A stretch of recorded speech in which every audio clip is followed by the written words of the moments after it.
안녕하세요. 저는 서울의료원 비뇨의학과에서 근무하고 있는 이신영입니다. 오늘 제가 하고자 하는 내용은 이제 중노년 요실금과 빈뇨 이렇게 치료하세요입니다. 저도 사실 그런데요. 아마 요실금, 빈뇨는 다 누구나 조금씩은 경험을 하는 질환인 것 같아요. 그래서 그거에 대해서 이제 좀 설명을 해보려고 합니다. 그래서 이 요실금을 잘 알고 계신 분들도 있고, 또 어떤 분들은 요실금을 좀 헷갈려하는 분들도 있어요. 그래서 제가 잠깐 정의를 말씀을 드리면, 요실금은 원하지도 않는데 소변이 나와버리는 거예요. 나가는 진짜 소변을 보고 싶지 않은데 그럼 굉장히 당황스럽잖아요. 이제 그런 모든 거를 다 요실금이라고 합니다. 또 요실금이 또 여성에게 많기 때문에 여성에게만 생기는 질환으로 오해할 수가 있는데 절대 그렇지가 않습니다. 그 남성분들도 전립선 비대증이 있으시잖아요. 전립선 비대증이 있으면 방광이 예민해지기 때문에 소변이 막 급할 때 나와버리는 급박성 요실금이 생길 수가 있고요. 또 전립선 비대증이 있으신 분들이 또 수술을 받잖아요. 수술을 받으면 발약근이 약해질 수가 있기 때문에 급박성 요실금도 생길 수가 있습니다. 그 다음에 이 오줌소태, 굉장히 또 유명한 질환인데 증상은 비슷하게 나타날 수 있지만 기본적으로 방광에 염증이 생긴 거예요. 그래서 막 소변 볼 때 갑자기 이런 게 없었는데 갑자기 막 소변 볼 때 아프고, 그 다음에 또 소변이 자주 마려우면서 또 소변이 막 지리는 방광염 증상은 우리가 오줌소태라고 얘기를 합니다. 그래서 요실금은 가장 크게 이 복압성 요실금과 급박성 요실금으로 나눌 수가 있는데요. 이 두 가지가 같이 있으신 분들도 있어요. 그래서 내가 이게 어떤 타입인지를 알아야 돼요. 왜냐면 이 두 가지가 완전히 기전도 틀리고 치료도 틀리고 같은 요실금이라고 해도 완전히 다른 질환이라고 생각하시면 되거든요. 복압성 요실금은 주로 이제 중년 여성, 뭐 예를 들어서 이제 40대 이후, 그다음에 50대 중년 여성한테 많이 생기고, 이 골반 여기가 이제 골반 근육이거든요. 요도랑 그 항문을 이렇게 잡아주는 골반 근육인데, 이 골반 근육이 출산하고 그다음에 또 나이가 들면서 노화가 되면서 이 근육이 약해져서 배에 힘이 막 들어갔을 때, 그러니까 기침하거나 재채기하거나 웃거나 뛰거나 그럴 때 소변이 찌끔찌끔 새 나오는 이게 바로 복압성 요실금이고, 다른 말로 스트레스 요실금이라고도 하는데, 스트레스를 또 그렇게 얘기하면 환자분들은 스트레스 너무 받아서 제가 생겼다고 근데 그게 아니라 이제 스트레스 성이라는 얘기가 이제 그런 배에 힘이 들어갔을 때 그거를 이제 얘기하는 겁니다. 그 다음에 많은 게 이 급박성, 절박성 요실금인데, 이거는 우리가 소변을 보려고 그러면 이제 방광에 힘을 주잖아요. 그럼 방광이 이게 수축을 해서 소변이 나오는 거거든요. 이 방광 근육이 되게 예민해진 거예요. 그래서 이 시도 때도 모르게 나도 막 그냥 아무 때나 수축을 하는 거죠. 이렇게 시도 때도 없이 막 수축을 하니까 별로 소변이 별로 마렵지도 않은데 자꾸 소변이 마려워서 화장실에 가게 되고, 또 실제 화장실에 들어가자마자 갑자기 급하게 막 방광에 수축을 하면서 그냥 막 소변이 나와버리는 거죠. 말씀드렸듯이 전립선 비대증이 있는 남성분에게도 많이 오게 됩니다. 그리고 방광염이 있을 때도 이런 절박성 요실금이 방광이 이제 염증으로 해서 예민해지기 때문에 절박성 요실금이 올 수가 있습니다. 그 다음에는 이제 또 흔치는 않지만 나이가 드시거나 신경이 안 좋아서 소변이 많이 차도 잘 모르는 경우가 있어요. 그러니까 방광 근육이 힘이 많이 떨어진 거죠. 실제 이제 소변이 많이 찼는데도 잘 모르고 화장실에 가서 소변을 봐도 이게 다 안 나오고 몸 안에 많이 차 있는 경우가 있을 수 있거든요. 조금만 움직이거나 해도 소변이 그냥 흘러나오게 됩니다. 환자분들이 본인이 잘 모를 수도 있기 때문에 이제 저희 비뇨기과 오시면 저희가 소변을 보고 나서 얼마나 남는지 잔뇨 검사를 해서 판별을 하게 됩니다. 완전히 치료가 다 세 가지가 완전히 치료가 틀리다고 생각하시면 돼요. 그래서 병원에 와서 이런 거를 이제 증상만으로 어느 정도 판별이 가능하지만 그래도 과연 그게 맞는지 확인을 해보시는 것이 좋습니다. 그 외에 또 이제 요실금이 없었는데 갑자기 막 생기는 경우가 있을 수 있거든요. 이제 주로 이제 이 앞자리 따서 이 다이어퍼, 이제 영어로 이제 기저귀라고 하잖아요. 다이어퍼스라고 이제 얘기를 하는데, 이런 여러 가지 문제로 인해서 없던 요실금이 갑자기 생길 수가 있습니다. 특히 연세가 드신 분들 같은 경우에는 막 이제 선망이라 그래서 내가 여기 어디지 뭐 병원에 있는지도 모르고 막 갑자기 뭐 사람도 못 알아보고 막 이렇게 헛소리를 하는 이제 선망이 올 수가 있어요. 이제 그런 경우에 이런 요실금이 올 수가 있고, 아까 말씀드렸듯이 요로 감염이 있으면 갑자기 요실금이 생길 수 있고, 또 이제 노년에 여성분들이 여성 호르몬이 떨어지면은 질이나 이제 요도가 이렇게 혈액순환이 안 좋아지면서 좀 이제 기능이 떨어지게 되거든요. 이제 그런 경우에 그다음에 또 우울증이 있다거나 약물이라든가 우울증이 있다거나, 또 이제 소변이 너무 많아지면 또 당연히 자꾸 차니까 요실금이 더 잘 올 수가 있고요.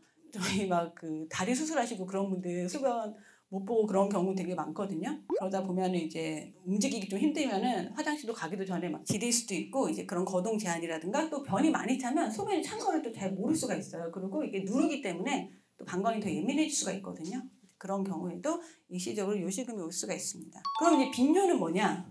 하루에 8회 이상 그 다음에 주로 이제 2시간에 소변을 보러 가는 건데 이게 또 소변 양이 중요해요. 요새 아까도 이제 우리 결석에서도 물을 많이 드셔야 된다고 했잖아요. 그리고 요새 물을 많이 드시면 좋다는 얘기가 여기저기서 너무 많이 나오고 또 다른 과 가면은 입이 말라도 물을 많이 드시라 그러고 또 뭐 변비가서도 물을 많이 드시라 그러고 그러니까 당연히 환자분들 내가 물을 많이 먹어야 되는구나 이제 당연히 생각을 하시기 때문에 물을 너무 많이 드시게 되면은 당연히 빈뇨가 생길 수밖에 없어요. 그래서 그러면 내가 이게 이상이 있는 거냐 없는 거냐 그걸 알기 위해서는 소변 보시는 시간하고 양을 적어봐야 돼요. 만약에 2, 300씩 계속 2시간마다 보면은 그거는 거의 정상이라고 봐야 돼요. 어떻게 생각하면. 그러니까 소변 양이 많아서 그냥 자주 보는 거예요. 그러니까 그거는 뭐 특별히 질환이 아니에요. 그렇지만 이게 너무 조금만 100cc만 계속 자주 본다. 그거는 뭔가 좀 문제가 있는 거죠. 그 치료가 필요한 거죠. 근데 정상 횟수는 얼마냐? 그것도 이제 보통 6, 7회 정도까지는 저희가 정상으로 보고 밤에도 이제 한 번 깨든지 안 깨는 걸 정상으로 보거든요. 2회 이상 깨면 그래도 조금 이게 약이나 이런 치료가 필요할 수도 있겠구나 생각하셔야 되는데 그 전에 이제 저녁에 조금 수분 섭취 같은 거 제한을 해주시는 것이 좋습니다. 또 야간뇨와 야뇨증 헷갈려 하시는데 야간뇨가 이제 밤에 자다가 깨서 내가 화장실에서 소변을 보는 거고요. 야뇨증은 이제 주로 애들한테 생기는 건데 밤에 자다가 소변을 싸버리는 거. 이제 그게 야뇨증입니다. 그래서 이제 흔히 이제 어르신들이 생기는 거는 야간뇨입니다. 빈뇨를 이제 치료하려면 과민성 방광을 알아야 되거든요. 그럼 과민성 방광이라는 뭐냐? 주로 이제 빈뇨와 이런 야간뇨를 동반하는 질환이고 여기서 가장 중요한 진단은 요절박이 있어야 됩니다. 갑자기 소변을 보고 싶으면 막 마려워서 못 참겠는 거. 이제 그게 요절박이고 그러면서 소변을 지려버리면 그게 절박성 요실금, 아까 급박성 요실금 똑같은 거거든요. 감염이 있다거나 방광의 결석, 그 다음에 이제 신경기계 질환, 그 다음에 치매 노화 현상으로 나타날 수 있고 그렇지만 제일 많은 거는 불명, 모른다. 젊은 분들도 꽤 생각보다 있어요. 애들도 있어요. 그래서 약간 뭐 유전적인 요인도 있는데 밝혀진 건 아니지만 이제 부모님이 좀 자주 보고 또 특히나 이제 뭐 그랬던 분들은 조금 더 이제 나도 좀 더 자주 볼 수 있고 그런 게 있습니다. 이 과민성 방광 설문지를 보시게 되면 이제 이런 증상 아침에 일어나서 자기 전까지 몇 번 봤냐. 그러니까 7회 이상이면 정상이고 8회부터는 점수가 있잖아요. 15 이상이면 굉장히 심한 거고요.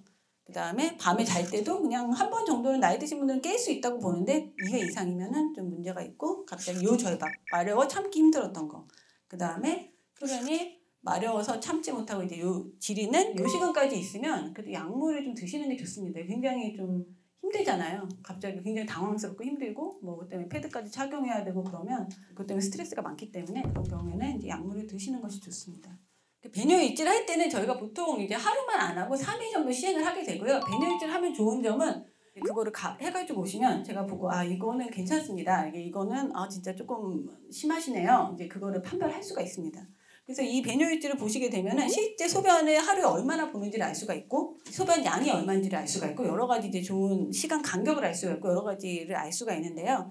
지금 이 경우는 보면 한 2시간마다 좀 계속 150, 뭐 많이 봐도 막 200 이렇게 보시잖아요. 밤에도 2번이나 깨시잖아요. 사실 이런 경우에는 그리고 또 급박뇨도 있고 그러면은 다른 질환이 없다고 하면은 과민성 방광으로 진단을 할 수가 있고요. 우리가 또 야간 배뇨라는 게 중요한데 실제 우리가 밤에 소변량이 줄어들어야 정상이에요. 똑같은 물을 먹었어도 밤에는 소변량이 줄어들어서 하루의 전체 소변량의 3분의 1 이하로 나와야 되거든요. 근데 연세가 드시면 그런 호르몬들이 점점 줄어들게 돼서 낮에 먹은 소변량이 밤에 다 나오는 거예요. 어떤 분들은 나는 밤에 물도 안 먹는데 왜 이렇게 밤에 소변을 자주 보냐. 그래서 이런 배뇨일지를 해보면 밤에 소변량이 너무 많아요. 낮에는 안 나와요. 그게 여러 가지 이유가 있는데 이제 혈관에 이제 수분이 정체됐다가 누워있을 때 이제 그게 다 이제 빠져나오는 경우도 있고요. 이제 그런 밤에 소변량을 줄여주는 호르몬이 줄어들어서 소변이 많이 나오는 경우도 있어요. 그런 분들은 또 그거에 맞게 또 치료를 해줘야 됩니다. 소변이 또 너무 많이 남는 경우에는 또 이제 방광 기능이 안 좋은 거기 때문에 그건 또 다르게 치료를 해줘야 되거든요. 그래서 저희 비뇨기과 오시게 되면 무조건 저희가 기본으로 하는 검사가 소변 검사랑 잔뇨량 검사입니다. 그렇기 때문에 꼭 비뇨기과를 처음 오시는 분은 절대 소변을 보지 말고 오시고요.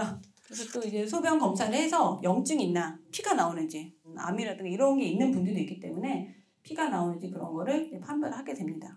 또 그 미세혈류 또 제가 잠깐 말씀드리면 그 있으신 분들도 꽤 있으실 텐데 그거 이따 무조건 다 암은 아니거든요. 미세혈류가 굉장히 있으신 분들 상당히 많아요. 그래서 혈류가 있으신 분들은 주기적으로 검사해서 이제 암이 아니다 그런 것만 확인 받으시면 돼요. 여기 간별 질환을 보시게 되면 이제 감염, 요런 감염이 있으면은 대부분 좀 아프죠. 아프고 뭐 심한 경우는 열이 나고요.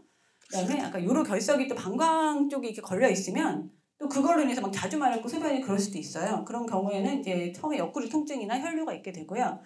이 방광암 같은 경우에는 이게 특이하게 통증이 없어요. 통증이 없고 피가 눈으로 보기 빨갛게 나오는데 나왔다 안 나왔다 해요. 그래서 환자분들이 그러면 괜찮겠지? 넘어가요. 그러다 이제 몇 번 이제 그런 게 반복이 되면 몇 달이 지나서 이제 병원에 오시는 거예요.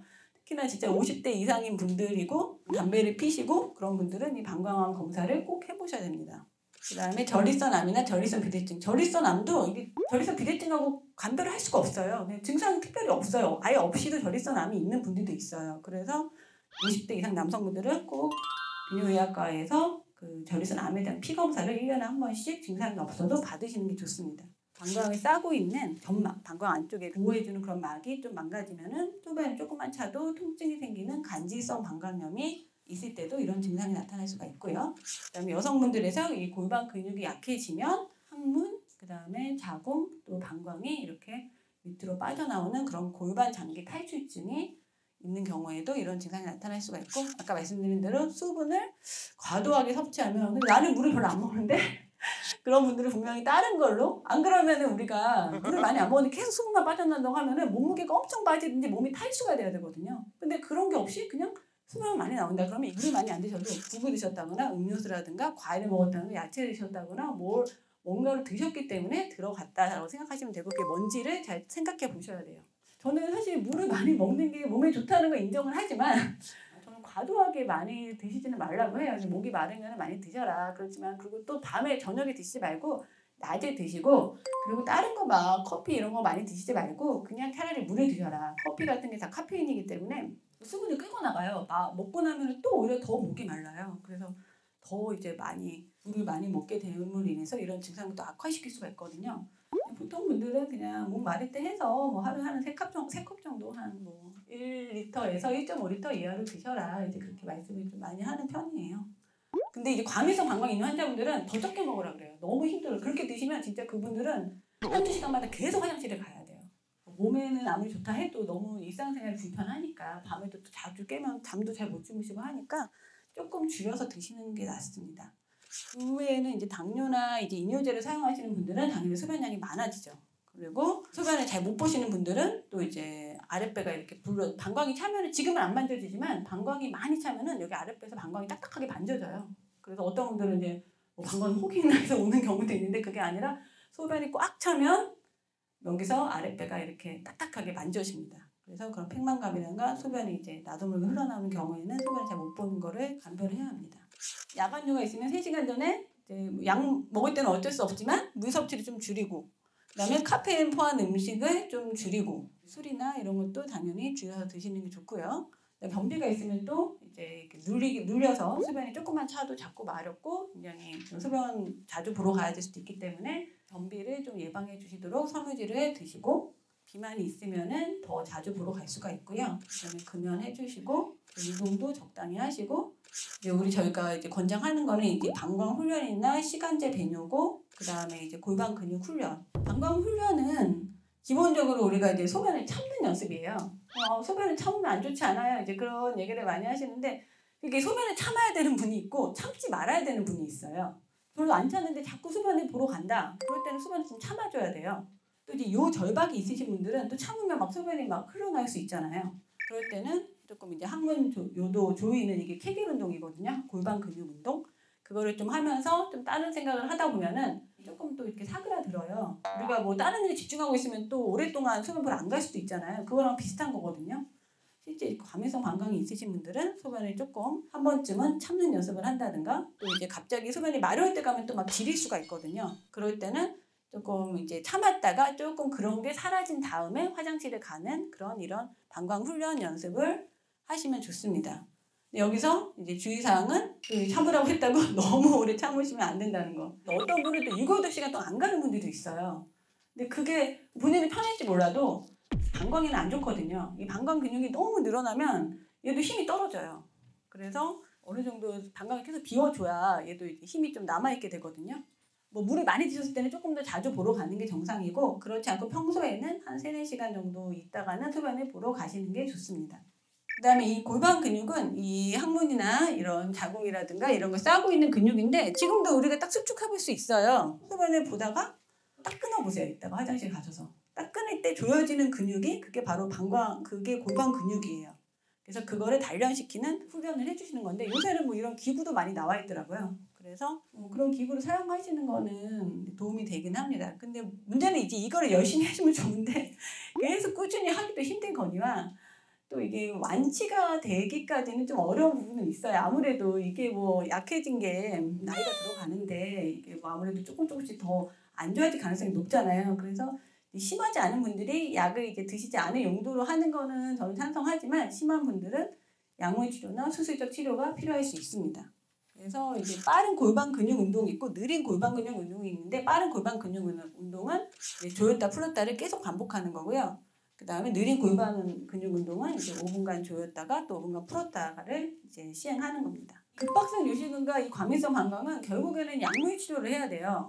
근데 이 약물 이제 종류가 좀 다양한데 기본적으로는 방광 근육의 수축을 좀 억제시키는 약물이에요. 그래서 이거를 또 너무 세게 쓰면 또 소변이 반대로 또 좀 시원하게 좀 잘 안 나올 수가 있거든요. 효과가 별로 약하면 조금 더 늘리고 하는 그렇게 치료를 하고 있고요. 또 루미딘 같은 약은 야간에 이제 소변이 많이 분비되는 거를 좀 방지하는 약인데 이 약도 사실은 이제 밤에 소변량을 줄이다 보니까 물을 많이 드시지 말아야 돼요. 물을 많이 드시면 전해질 농도가 낮아져가지고 그걸로 인해서 또 뭐 의식이 떨어진다거나 또 그런 부작용이 발생할 수가 있어요. 그래서 기본적으로는 저녁에는 수분 섭취를 무조건 좀 줄여주셔야 되고요. 부작용으로 올 수 있는 거는 이제 입마름, 변비, 뭐 인지장애 이제 이런 게 올 수가 있는데 이게 있다고 해서 뭐 약을 드신다고 되게 막 이런 게 다 오는 건 아니기 때문에 심하지 않으면은 약을 계속 드셔도 되고요. 이게 심한 경우에는 약을 바꿔야 되는데 사실은 저희가 약 종류가 많지가 않아서 둘 중에 하나 선택을 해야 돼요. 그냥 부작용을 조금 감안하고 이런 뭐 입이 마른다거나 변비가 있다 하더라도 내가 이 증상이 너무 심하고 불편하니까 약을 쓸지 아니면 나는 이런 부작용이 너무 불편하고 싫으니까 그냥 약을 안 쓰고 버텨볼지 그거를 결정해야 되고 뭐 아무런 부작용이 없는 모든 걸 만족시키는 약이란 없다는 거. 어느 정도의 약을 쓸지 그거를 이제 저희랑 와서 결정하시면 됩니다. 이 약을 쓸 수 없는 경우는 이제 녹내장이 뭐 심하다거나 그다음 부정맥이 심하시다거나 이런 분들은 약을 안 쓰는 게 좋고요. 이 약은 또 사실 계속 써야 돼가지고 중단을 하면 다시 이제 증상이 재발하는 경우가 많기 때문에 약을 좀 계속 써야 되는데 그러면 이제 환자분들이 와서 이제 그러면 나는 이렇게 힘든데 약 먹기도 힘들고 하는데 수술하면 안 돼요 이렇게 하시는데 제가 진짜 수술을 해드리고 싶은데 이거는 이제 수술이 없어요. 정말 아쉽지만 뭐 좋은 수술이 더 좋은 수술 나오기 전까지는 제가 이런 증상으로 수술을 해드릴 수는 없어요. 그 다음에 이제 복압성 요실금에 대해서 말씀을 드리면 이 골반 근육이 이렇게 약해져가지고 배에 힘이 이렇게 들어갔을 때 소변이 찔끔찔끔 새 나오는 요실금이고요. 진단은 다 비슷하고요. 이런 배뇨일지 이런 거 그다음에 골반 장기 탈출 확인 스트레스 검사가 이제 실제 기침을 해서 소변을 어느 정도 찼을 때 소변이 얼마나 새는지 보는 그런 검사고요. 우리가 이 수술하려면 꼭 이 역동학 검사라는 걸 해야 돼요. 원래 이게 의무는 아니었어요. 탈장 같은 데 쓰는 이 메쉬라는 이제 재질이 있는데 그거를 요도 이렇게 받쳐줬더니 소변이 안 새는 거예요. 그렇게 되다 보니까 이게 마구잡이로 다 모든 요실금 환자들이 다 수술하기 시작한 거예요. 근데 이게 아까 말씀드렸듯이 효과가 있는 환자가 있고 없는 환자가 있거든요. 이거를 효과가 있는 환자만 잘 판별해서 수술을 해줘야 되는데 이 요역동학 검사를 해서 확인된 환자만 심한 환자만 수술을 해라. 지침이 내려와가지고 거의 이제 5년 10년 전부터는 이제 이 검사를 필수적으로 해야 수술이 가능하게 바뀌었어요. 그래서 이 검사는 조금 복잡하기는 불편하기는 해요. 요도랑 항문에다가 카테터를 삽입을 해서 물을 채우면서 실제 어느 정도 압력에서 소변이 새는지 이렇게 기침을 배에다 힘을 주게 해서 이 환자는 여기서 샌 거거든요. 이 정도 압력에서 이렇게 새는구나. 이거를 눈으로 확인해야 되기 때문에 나오는 환자분들을 대상으로 이제 수술을 권유를 하기 때문에 와서 검사를 해서 나오면은 이제 수술을 진행하시는 것이 좋습니다. 이게 수술이 굉장히 효과는 좋은데 너무 이제 연세 드신 분한테는 권유를 하지 않는 게 연세 드신 분들은 또 방광 근육이 힘이 떨어진 경우가 많은데 이 테이프로 우리가 여기 딱 요도를 이렇게 고정을 시켜 놓으면은 소변을 또 잘 못 보는 분들도 있어요. 새서 수술했는데 못 보면 더 문제잖아요. 호스를 끼고 이제 살아야 될 수도 있는 거잖아요. 그러면 저희가 뭐 방법이 없는 건 아니고 이 테이프를 좀 헐겁게 하거나 또 뭐 아니면 테이프를 제거해야 되거든요. 근데 테이프를 너무 헐것 가면 또 요식은 교정 효과가 떨어져요. 또 이 테이프가 이제 우리 몸 안에서 잘 고정이 돼 있고 밖으로 나오면 안 되는데 조직이 약하니까 자꾸 이제 밖으로 이제 다시 노출이 되는 거예요. 저는 이제 연세가 이제 많이 드신 분들은 아무래도 좀 약물 치료를 하시고 수술을 이렇게 많이 권유하지는 않는 편이에요. 요식 수술하면은 모든 게 다 좋아질 거라고 생각하시는데 약물 치료도 해야 되고 심하면은 수술까지 같이 해야 된다는 거. 그리고 수술 후에도 그 급박성 요식금은 계속 약물을 드셔야 된다는 거. 그거를 조금 알고 계시면은 굉장히 이제 똑똑한 환자분이 되실 것 같습니다. 추운 날씨에 있다 보면은 자꾸 이제 마려운 느낌이 나잖아요. 그게 이제 실제로도 이제 과학적으로도 이제 증명이 된 게 우리가 이제 우리 몸에 교감신경과 부교감신경이 있는데 교감신경 우리가 긴장했을 때 나오는 신경이고 부교감신경은 이렇게 안정됐을 때 나오는 신경인데 추울 때는 이 교감신경이 좀 이렇게 항진이 되면서 방광을 조금 이렇게 수축하는 그런 경우가 많이 있고요. 또 실제 이제 여름에는 땀으로 소변이 많이 배출이 되지만 겨울에는 이렇게 배출이 안 되니까 그냥 드실 때마다 계속 이제 소변이 계속 내려와서 이제 방광이 고여요. 그러면은 이제 자꾸 이제 그런 마려운 느낌이 더 나게 돼서 특히나 이제 방광이 예민하신 분들은 더 자주 가게 됩니다. 소변이 너무 많이 나오신다고 하는 분들이 있어요. 물을 많이 드셨어요? 그러면 아니라고. 저는 물도 안 먹는데 소변이 계속 나온다고. 근데 사실 그거는 아까 말씀드렸듯이 있을 수 없는 일이거든요. 어디선가 이제 들어간 거예요. 이제 곰곰이 좀 제가 생각을 해보시라고 하고 저는 이제 그럴 때 이제 그 배뇨 일지를 드려요. 배뇨 일지를 드리고 그러면은 한번 측정을 해보자. 과연 소변이 얼마나 나오는지 이제 검사를 했더니 소변량이 너무 많아서 나중에 검사를 해봤더니 당뇨가 있었던 분들도 있고요. 이뇨제 사용하신 분들도 있을 수 있고 과일을 많이 좋아해서 과일을 많이 드셨다거나 커피를 많이 드셔서 커피를 드시면 자꾸 이제 또 소변이 나오니까 또 물을 또 먹게 되고 또 먹게 되고 해서 그런 경우가 제일 많았습니다.